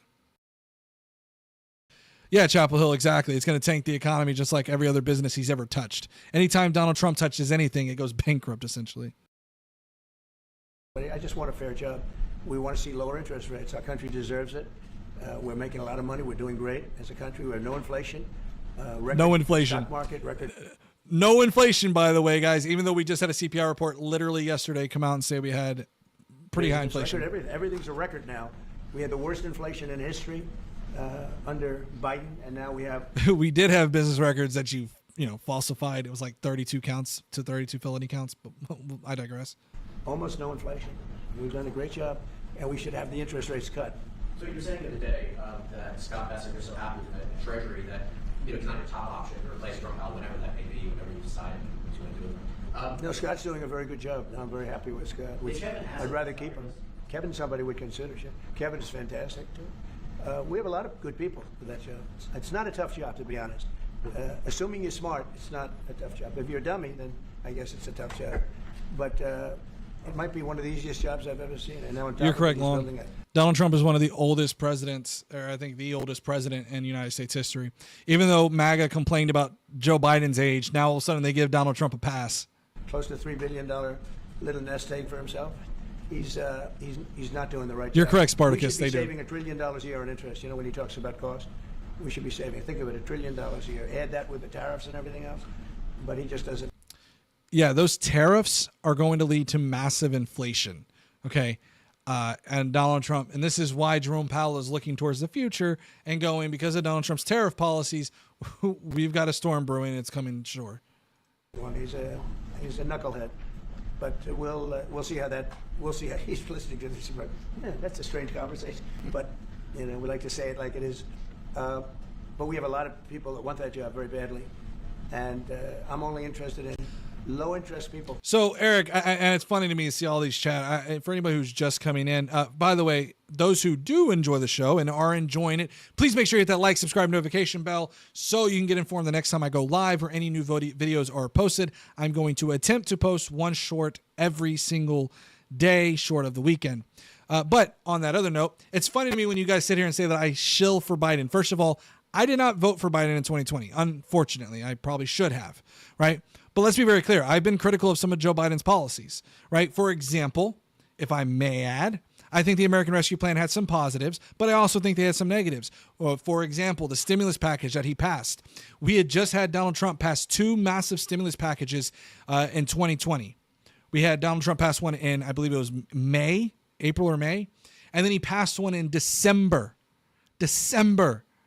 And then Joe Biden around February, March, which shows just how unified Joe Biden was able to rally because Donald Trump wasn't able to get any major bills passed till I think, May or June. So Joe Biden has been far more efficient when it comes to actually passing bills than Donald Trump is. I digress. Joe Biden ended up, in my opinion, having a hand in our inflation, but I don't think it was the contributing factor to inflation. I have been critical of some of Joe Biden's stuff. But again, you guys think this is the problem is, right, is MAGA is kind of projecting here when they do this, when they're like, oh, I bet you love Biden. I bet you love some Biden. Biden, boy, you love that Biden, shake that Biden. You damn commie. That you're projecting because the whole thing I have heard for the past 10 years is nothing but Trump. Nothing but good news about Trump. And none of these guys can pull up any one bad thing or 2 or 3 even, if you can give 3 bonus points on what Donald Trump has done negatively. You can't. The best thing they got right now is the Epstein thing. That's the best thing they got right now. Keith Black, exactly. Inflation just went up, but they're going to ignore that. That's due to Biden, guys. The problem is, and this happens with MAGA, is every single time something bad comes up, it's not their fault. It's the Democrats. It's the Democrats' fault. You see, Joe Biden massively outspent. You see, if you look, the deficit went up under Joe Biden. No, it didn't go up under Joe Biden. The problem is that what MAGA doesn't look at is they see line go up. It don't always go up. Okay. The problem is there's facts behind that line. All right. So what happened was, and I want to get back to this video, but what happened is that the deficit did go up under Joe Biden, but that's not the full story. The full story is that deficit that went up is made up of numerous policies from previous administrations, even and including potentially even Obama-era policies. Policies typically have a 10-year outlook because that's how long they stay in effect for. So basically, anytime you see inflation going up around, 2022, you're going to have to go back about 10 years, meaning 2012 and 2016 and 2020. To see why that deficit is going up. This is why it is important to look at the deficit impact based on the bill. So when we look at what Joe Biden passed with his bills versus what Donald Trump passed, Joe Biden spent less than Donald Trump. That's why. Are you saying Joe Biden was a good president? I think he had some flaws. I think that he was older. I would not have gone for someone that was that old. But I think all consideration, I think he put a lot of weight on Congress, which also hand-tied him a little bit, right? Because the one thing he did with immigration was instead of taking a lot of executive actions like Donald Trump has done, he tried to get something done through Congress. And by the time he actually had something that he could have done, it was too late, and it was his last year in office. So I think there were some good things. I think there were some bad things. I think overall, I think it was a net positive, right? But it's not to say that there wasn't anything negative that he did. He was absolutely better than Trump, 1,000 times better than Trump for sure. Supreme Court hearing asking Patel, Noam to stop blaming Biden. Yeah, and that's the thing too, is they're getting absolutely owned in the federal court system. Joe Biden was a good president. Yeah, he was. He was a pretty decent president. And honestly, you look at how he's doing now after his presidency. Dude's like an old man chilling out, getting some ice cream, hanging out on the boardwalk. Dude's been in office for decades. So give him his roses, He wasn't a fool. Yeah, the auto pin thing is hilarious because Donald Trump does the same thing. So Frankly, because you don't need. I know. So they had the 71 different economists and people experts that they picked. about a month ago, I was the only one, along with one person from maybe the Wharton School of Finance. The two of us got it right. Wharton 69 School people, of including Finance. Powell, got it wrong. And he wants to hire thousands of new people to help him decide where we're going in the future. It only takes one good mind. It doesn't take 5,000 good minds. So they're expanding the Fed. It's the dumbest thing I've heard of. But you know, it's very autonomous. Just to follow up on that, sir, is Harris, are you completely ruling out the idea of firing? Okay, this Northwest Gardner guy, Biden was the best cyclist of the Democrats. Okay, I would love to see Donald Trump ride a bicycle because I don't think he can. I think first of all, look at his hand right here. Okay, he's got makeup on his hand because anytime someone shakes his hand, he gets a bruise, is what it is. Okay, I don't know if you guys can see that. There's clearly makeup on his hand. So again, I'd love to see Donald Trump ride a bicycle. Dude sits on a golf cart like an old man. I don't rule out anything, but I think it's highly unlikely unless he has to leave for fraud. I mean, it's possible there's fraud involved with the $2.7 billion renovation. This is a renovation. How do you spend $2.7 billion? And he didn't have proper clearance, etc. By the way, he's talking about this like garden or renovation. Donald Trump is renovating the Rose Garden right now by putting a concrete slab over it. And I think he's going to make it like some kind of like fancy outside dancing thing or whatever it is. It's all about a waste of money. That's a complete waste of money right there. Trump isn't faking. He rides bikes. He plays golf. Yeah, I actually seen a video and it's hilarious. I wonder if I can find it where he like he swings, misses, everybody starts clapping, and then he like kind of slightly picks up the golf ball. I'm gonna see if I can find it. It's absolutely hysterical. Hold on, let me see if I can find it for you guys. Let me see. Trump swing, miss, and clap. Let me see if I can find it. It's hilarious. Oh, here it is. This is it. Watch this. It's hilarious. Trump.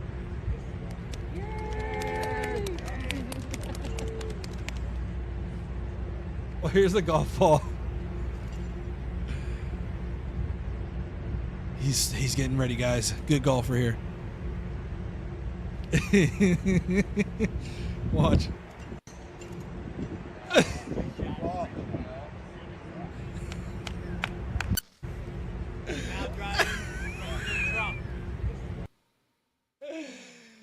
Yo, they're over there clapping. Look. Good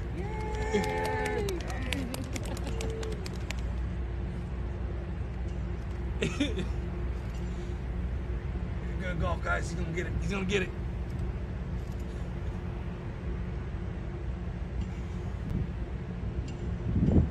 Dope.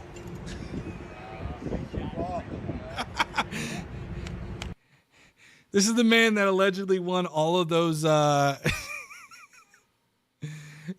He allegedly won all those golfing championships, guys. etc. So you know that's going on. So there could be something to that, but I think he's not doing a good job. He's got a very easy job to do. You know what he has to do? Lower interest rates.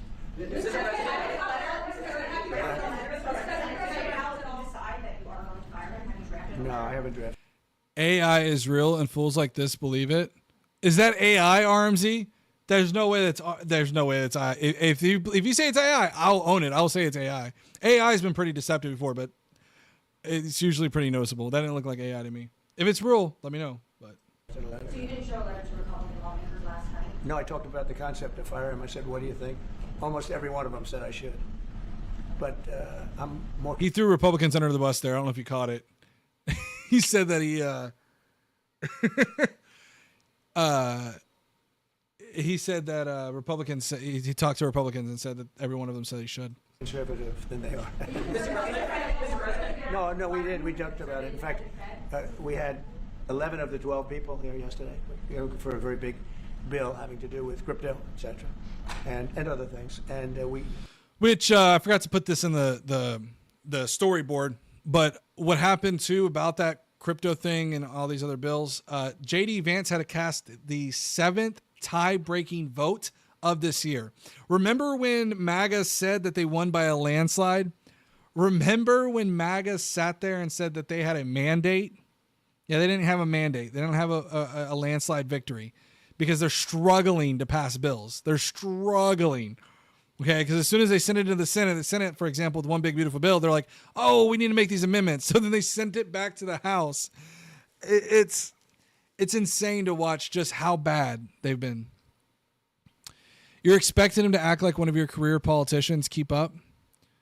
Okay, first of all, he is a politician at this point. You may say he's not a career politician. It's just fun to me when MAGA does it. So like he's going after the deep state. Donald Trump has been in politics, guys, for 10 years at minimum. If you want to count other times where he has, tipped his hat into the ring, because he has talked about running, by the way, in the past, he has been in politics at least for 10 years.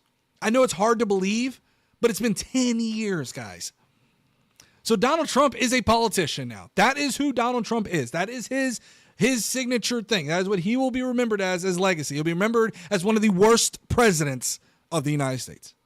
All of the votes are going with us, every single vote. But during the conversation, when we were talking about it, you're incorrect, Joe. Republicans did not win all swing states. Republicans actually had certain cases, which was actually very telling, where the president won, right? Trump won the state, but then a Democrat would win the Senate or the House or whatever it was. Or it would be the Senate. The Senate would go opposite. There were split states like that. I asked, what would you do about that? They all said would fire him. Mr. President, thank you for taking the question. So you were in Pennsylvania yesterday. You Yes. built $92 billion worth of investments. One of those jumped out to $15 billion in Homer City to build the largest natural gas power plant ever. I was at the rally where you told Homer City residents to not forget them when the biggest coal plant in Pennsylvania closed down. Delivered to them yesterday. What message do you have for those Well, I'm residents? happy. Homer City. I was there, and I said, I'm going to produce something, I don't know what, because they shut down this massive coal plant, one of the biggest in the country. It's so interesting to me when I see child sniffing Sleeping Joe was better. It's so funny when I hear that, because MAGA, all I heard was, oh, care about the children, look at creepy Joe. Donald Trump refuses to release the Epstein list. It's so funny when you guys do that. And then also, this was the interesting thing to me, is when Republicans love to politicize tragedies, but when it's inconvenient for them, they cry foul. They say, no, guys, we can't. How dare you? It's a tragedy in a red state. You can't criticize nothing. But then they're going to sit there and politicize any time there's a tragedy in a blue state under a Democratic governor. Spare me the MAGA tears. Spare me. And it was just purchased by the gentleman that you met yesterday, a very substantial man. I don't know if he's maybe not as substantial as you are. The funny thing about this entire thing is this poor man came in for Bahrain, and he thought he was going to be able to speak, and he's like, yo, what did I end up in? This entire video is like 30 minutes long, and he doesn't speak hardly at all. He's like, how did I end up here? I'm not sure, but he's pretty substantial. You know who I'm talking about. And they're going to spend billions of dollars on... I'm surprised he hasn't offered Trump a golf course. That tends to be Trump's go-to thing. World leaders have learned, and Zelensky has learned as well, that you have to kiss Trump's ring and offer him a golf course or two, and maybe you'll get some favors. Rebuilding it, and it's going to be the largest plant of its kind in the world, I believe, actually in the world. And it's going to be great. So we really fulfilled that promise to Homer City, but it's to Pennsylvania, basically. I won Pennsylvania, and very conclusively won Pennsylvania. So I owe them a big debt of gratitude. But thank you for bringing that up. We raised 92. It's actually going over 100. So it'll be over $100 billion to be invested in Pennsylvania. It's Pennsylvania Energy Project. So it's so funny to me when people talk about TDS. The only thing I've heard from MAGA supporters for the past 6 months has been about Biden. They got Biden derangement syndrome. Everybody was there. Larry Fink was there. I mean, everybody was there and done a great job. The senator did a great job. And we were very proud. That was a great meeting yesterday. Thank you very much. Mr. President, actually for each of you, so for the Crown Prince, are you planning on taking any of the Patriot missiles that you're going to receive from the United States and divert those to help Ukraine? We have no current plans, as we have an operational requirement inside Bahrain to keep them there. Yeah, one of the things too, by the way, is it's funny because it's not only the Epstein files that Donald Trump has absolutely blundered on, it's also been Ukraine. Because Donald Trump just, MAGA continues to get the Fell Forward Award, right? Handed to them. Like, here, you get a Fell Forward Award. Here, you get a Fell Forward Award, right? Trump said he's going to bring down prices. Hasn't really happened. Donald Trump said that he was going to bring all these jobs back to America.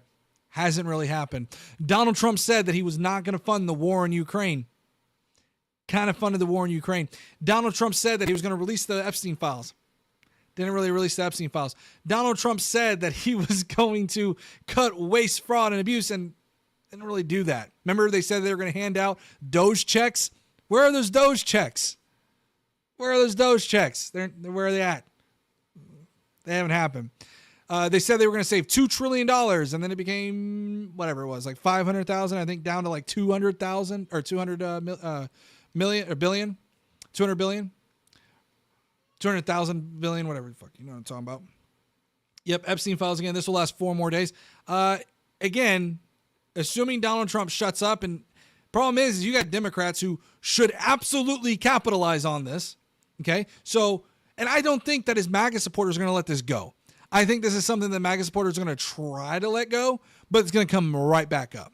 And we've already seen, and this was recent breaking news, probably about right before I started stream, Trump fired the lead prosecutor for Ghislaine Maxwell, by the way.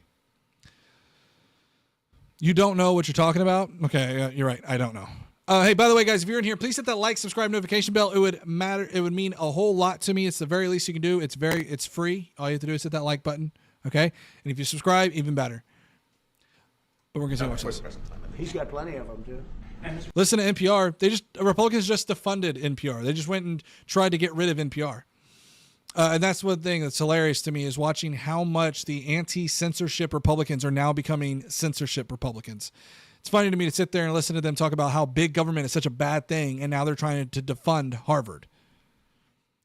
President, the fentanyl bill. They're wonderful. They're wonderful pieces of kit. They work very well. American technology is the best. Yep. And on the fentanyl bill, That's maybe the most important part of this. He has his choice of everything, and we make the best military equipment by far in the world. None. There's nothing close, right? Bar none. Yeah. Thank you. And on the fentanyl bill that you're signing today, do you hope that that's going to restart law enforcement cooperation with China on getting the fentanyl? Yeah, I think China's been helping out. I mean, it's been a terrible. They fear the media vitriol because they're worried that they're going to end up getting exposed. Now, the problem is, though, is that, and to be honest with you, the mainstream media is terrified of Donald Trump, right? Donald Trump is very litigious. He's already sued, CBS, ABC, and all these other ones. He's already tried to defund NPR and PBS. They've already tried to go after these organizations, and now these media companies are absolutely bending the knee to Donald Trump. They're not asking difficult questions. The media lately with this Epstein stuff has been, but that's because they've realized that they're appealing to MAGA, right? And so they know they'll get good ratings, but they're just as much in line with Fox News more than they are not. So one of the problems is we have to look towards, and this is the problem that the left has, is they don't have a big online media presence as much as the right does. And this is why, again, you have to try to keep in mind, this is my own selfishness a little bit. I am a liberal political commentator. I am not a progressive. I'm not a socialist. I'm not a communist. I'm not a Marxist. Although I do have some ideologies that maybe lean a little bit more into progressivism than not.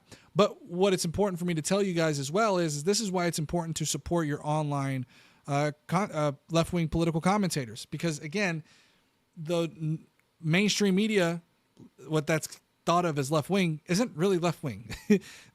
they kowtow to Donald Trump so much. And I've mentioned this before. A lot of people don't really agree with me on this. They say don't copy what the right is doing, but it baffles me to see that the right will have conferences literally everywhere, right? They'll go and do a youth summit conference in Florida and have like all these big right-wing personalities show up. The left doesn't do that. The left is more focused on grassroots, and I'm not to take away from that. I think the left is really good at grassroots campaigning. But we got to find some other way to kind of unite the left in a way, right? I think the problem is the left doesn't have a lot of that unity in a way. We saw this with Kamala Harris, for example, where there was a certain sect of the left that just simply did not want to vote for Kamala Harris. And had they voted, it may have shifted the tide. So it's important that as the left, we kind of come together in some form or fashion, and there needs to be some kind of a leader that can do that. But anyways, I digress. I've gotten way off track. Situation for many years with fentanyl, but since I came here, we're talking to them, and they're making big steps. They're also, as you know, being penalized. You know that, right? They're being penalized with tariffs because of the fentanyl, but they want to do something. We'll see what happens. Okay, so someone said continuing calling over half the country stupid won't end well. Division is all the left have. Incorrect. In fact, the one thing that the left has is unity. We've tried to unite as much people as we can to say, hey, look, there's this cause that's going to affect you. They're going to strip away your Medicaid. They're going to strip away your Medicare. They're going to strip away your SNAP benefits. They're going to do that. They're going to strip away your neighbors. They're stripping away your rights, your birthright citizenship, things of that nature. We try to inform our fellow citizens. And keep in mind, too, it's funny to me when you say that division is all that the left has when that's all that the right has run on. It's also incredibly interesting to me because I also find that a lot of the times Republicans think that the left cares about what they have to say. We don't care about what the right has to say. We don't care about what MAGA has to say. We're not worried about those guys. Those guys are long gone, lost, and over with. We're not going to change anybody's mind on MAGA. MAGA is, at this point, they have gotten the sunken cost fallacy. They have very well known what they voted for. There is no surprise. They may pretend to be surprised, but they are not actually surprised because that's exactly what they voted for. What we're appealing to on the left is trying to bring together our entire base. I'm adamant in this. The one problem I have with the left is we tend to try to appeal to the moderates as much as possible, but election after election after election has shown moderates only move just a hair. Just a hair. They don't tend to move all that much. They tend to stay right there at like 2 or 3% or whatever it is. So again, what we need to do is focus on what the left has. Focus on those core leftist policies, and it's important to know when to play it. Know when to hold them, know when to fold them. I think the one thing that the left has that is important is that during this next election, Republicans are extremely vulnerable. Extremely vulnerable. Don't worry about trying to get the moderates. They're extremely vulnerable. What does that mean? We have more political leverage. That means we need to push for a little bit more. We can get away with a lot more than we would in traditional elections. Let the right fight their own battles. They got their own thing going on. Let's focus on, more leftist issues. If they want to run on Medicare for all, go for Medicare for all. I don't know if that's something I would inherently support, but hey, run on that. Run on something that energizes the base, gets them going. Raising the minimum wage, easy win. Easy win. Donald Trump didn't run on it. I barely heard anything from Kamala Harris. I think she did mention it once or twice. Bring in the minimum wage conversation. Raise it up. I think it's ridiculous that we're still sitting at $7.25 an hour. Okay?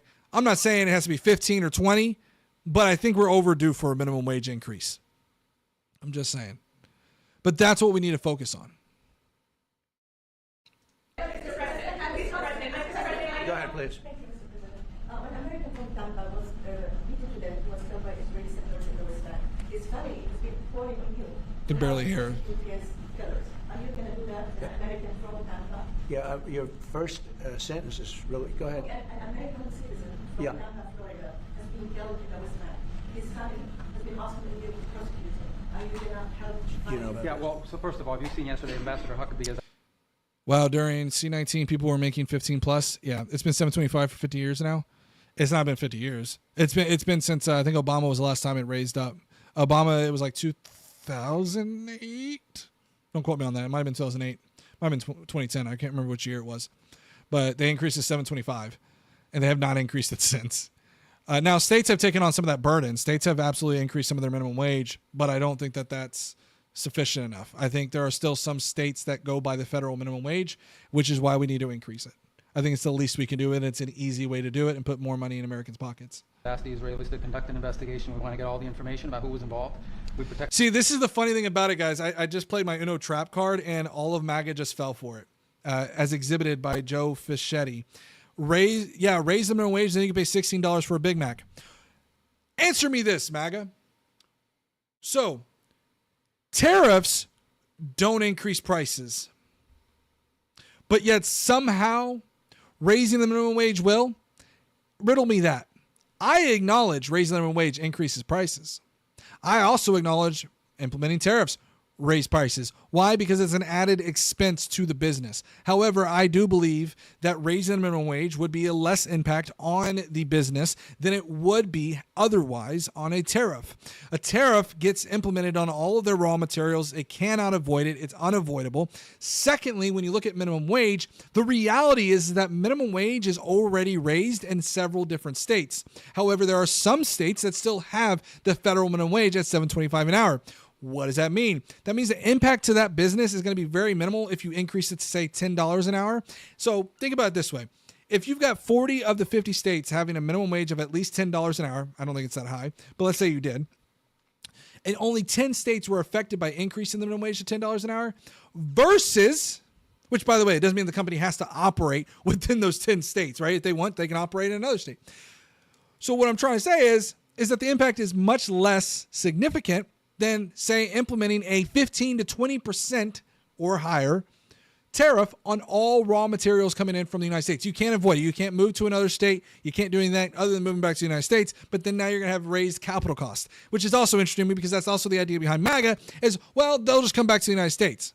Okay, so now they're going to come back. They're going to have to pay for American labor, which is going to be typically more expensive. There's an added expense. They're going to have to pay for capital expenditures like buildings and fixed assets like machines and robots and things of that nature. There's an added expense. They're going to have to pay for the new technology. There's an added expense. All these things that are going to be added. There's an American taxpayer system that we have to pay with electricity and water and all that other utilities. But yet y'all freak out when we want to increase the minimum wage to $10 an hour. It's hysterical to me. It's hysterical to me.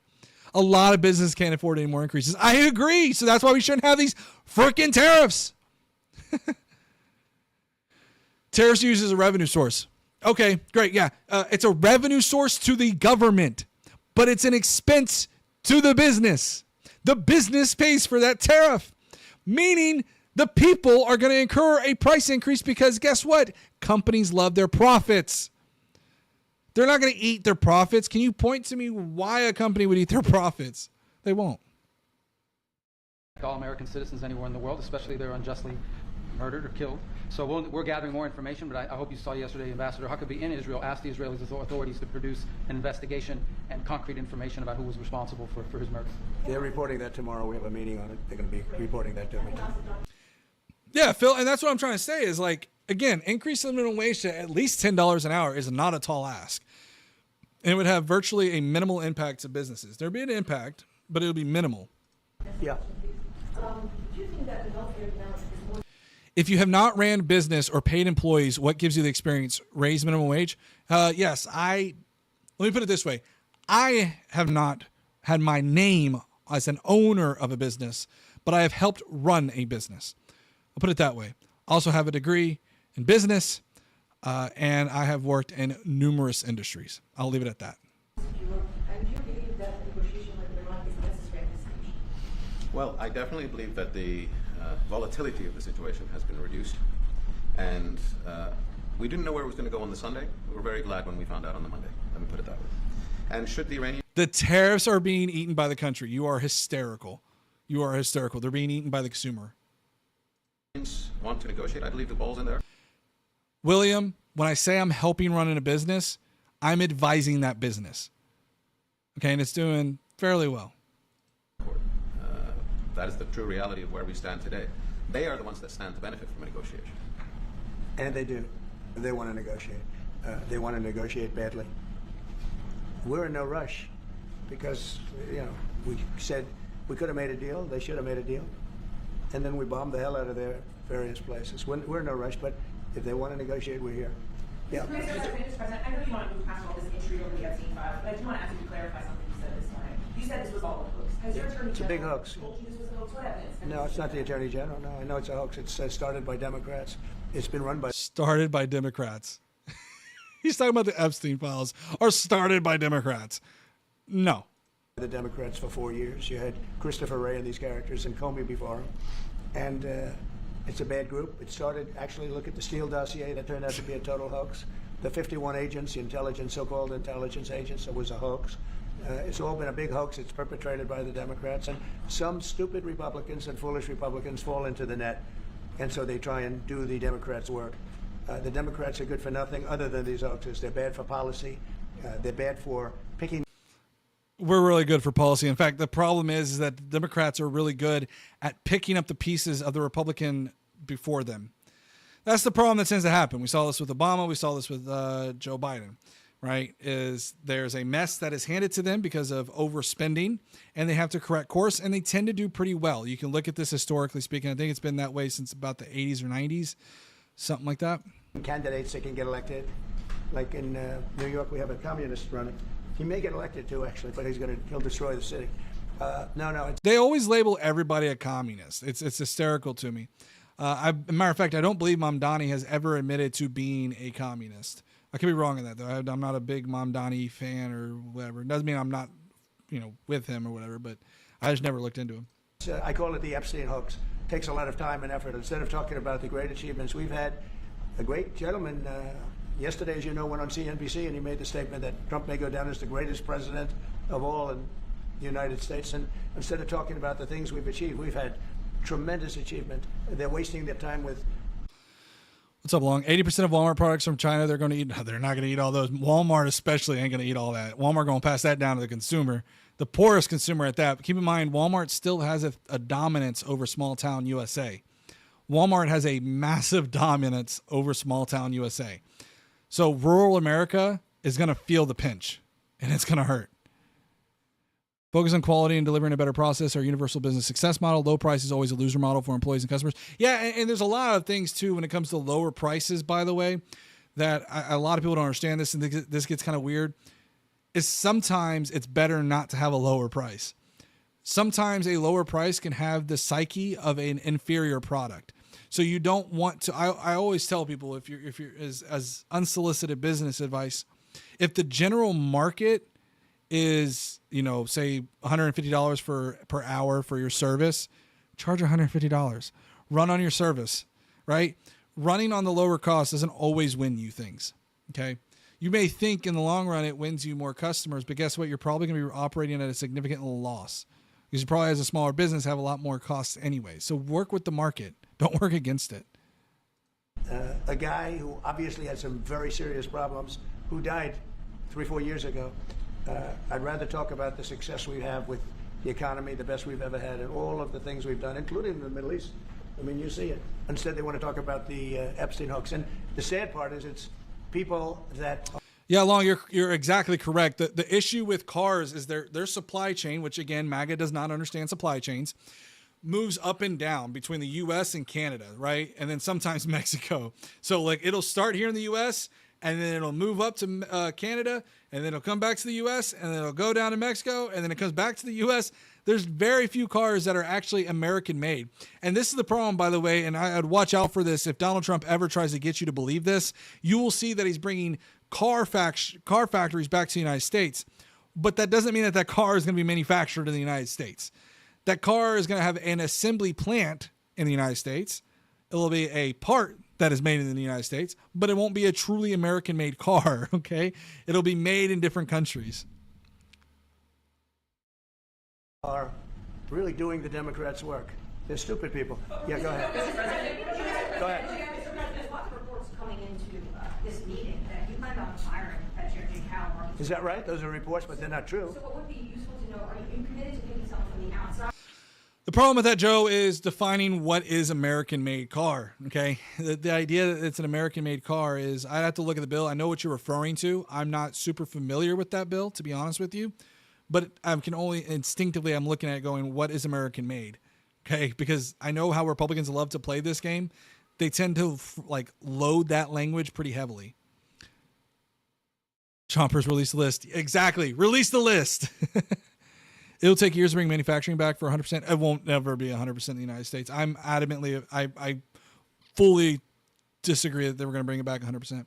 Cars are assembled here, but China and Japan make the parts, so not American cars. Exactly. He's literally said he'd rather have parts manufactured in the States. He'd rather have them made in the States. But the problem is that, again, the reality is that you're going to have certain components that are instinctively made in other countries. For example, there are chips in cars that I believe are made in Taiwan. I could be wrong. Then it might be Taiwan or China. One of the two. Chips are manufactured in one of those countries. So you're not going to have a perfectly 100% assembled car in the United States. Our cars are far much more advanced than they were in the 60s and 70s. We're not going to have the Detroit of the 2025 year. We're not going to have that. We're not going to have Detroit anymore. You guys got to accept it. We're going to have parts that are manufactured over in another country. We might have cloth that is manufactured in Asia. We might have chips that are manufactured in Asia. We're going to have steel or aluminum or whatever kind of other raw material that gets made into the final product mined in another country. That's just how this works. Largest chip manufacturers moving to the USA. Problem is, Joe, is that there are different kinds of chip manufacturers. There's AI chip manufacturers. There's processors. There's so many different kinds of chips made for so many different things, right? For example, if you have a chip that goes into a calculator, it may not be a good enough chip to run a computer, right? So we have to be careful when we say, oh, look, they're bringing chip manufacturers back to the United States.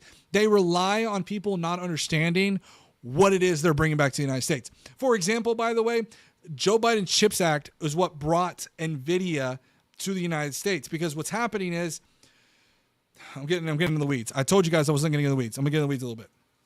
What's happening is Joe Biden has incentivized chip manufacturers to come to the United States.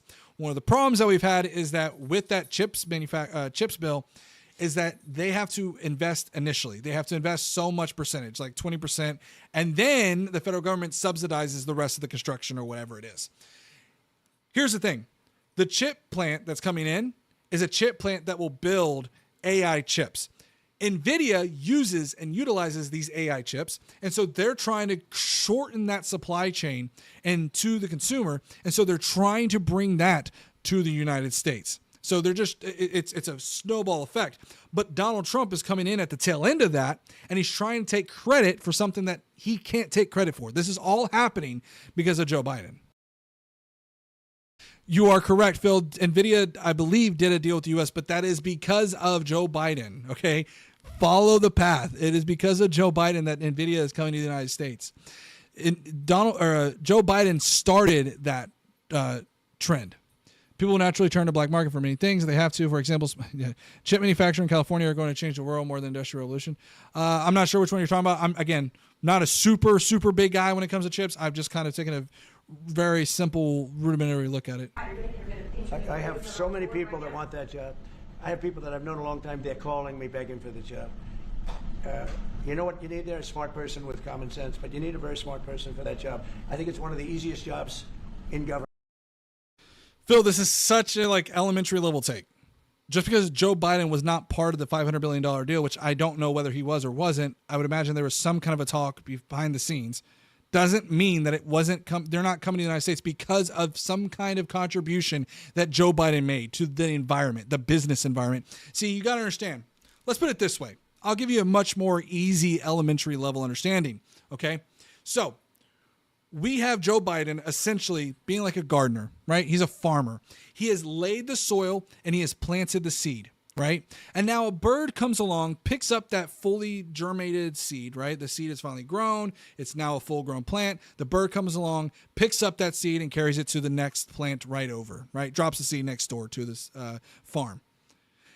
That farmer had a hand in dropping that seed in the next place. That is exactly how this lays.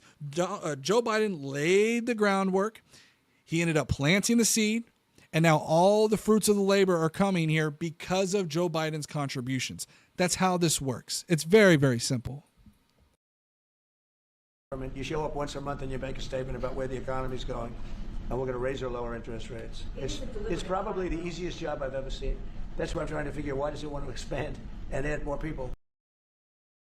All right, guys, so I have a strict 2-hour limit, and I went way over that. I apologize that we had to cut that video short. Listen, guys, do me a huge favor. I will be streaming Friday, okay, 7:30 p.m. Central Standard Time. We will cover all of the latest news. I will try to make sure we get to a video. I covered most of the important stuff on that video anyways. I just wanted to kind of do that to kind of fill in the blank a little bit and kind of commentate on it. Hopefully we'll have that. But yeah, guys, if you could drop me a like, just drop me a subscribe if you haven't already.